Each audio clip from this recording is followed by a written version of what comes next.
নমস্কাৰ বন্ধুসকল, আশা কৰোঁ সকলোৱে ভালে কুশলে আছে।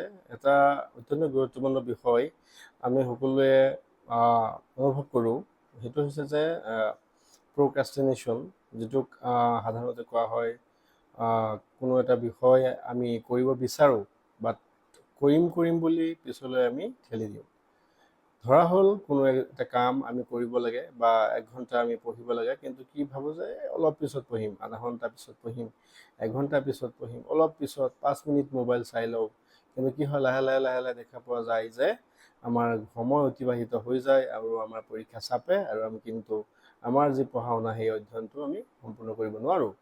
ঠিক তেনেদৰে যিকোনো কাম আমি যিটো কৰিম বুলি ভাবি থাকোঁ, আমি চিন্তা কৰিলে নহ'ব। আমি সেই কামটো চিম্পলি কৰিবলৈ চেষ্টা কৰিব লাগিব, আমি আগবাঢ়ি যাব লাগিব আৰু আমি আমাৰ যি নিৰ্ধাৰিত কামসমূহ সময়মতে আমি কৰি পিছলৈ পেলাই নথৈ বৰ্তমান সময়ত আমি কৰিবলৈ চেষ্টা কৰিব লাগিব।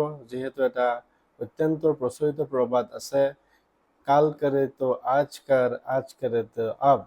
যিটো কাম আমি কালি কৰিম বুলি ভাবিছোঁ সেইটো আজি কৰিব লাগে, আৰু আজি যিটো কাম কৰিম বুলি ভাবিছোঁ এতিয়া কৰিব লাগে।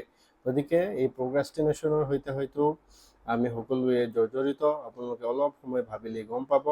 গতিকে আমি আমাৰ যিবিলাক কৰিবলগীয়া কাম পিছলৈ পেলাই নথৈ লগে আমি কৰোঁ আৰু আমাৰ দৈনিক যি কামৰ যি পৰিকল্পনা সম্পূৰ্ণ কৰোঁ। গতিকে আজিলৈ ভিডিঅ' ইয়াতে সামৰিছোঁ। ভাল লাগিলে লাইক কৰিব, শ্বেয়াৰ কৰিব। ধন্যবাদ।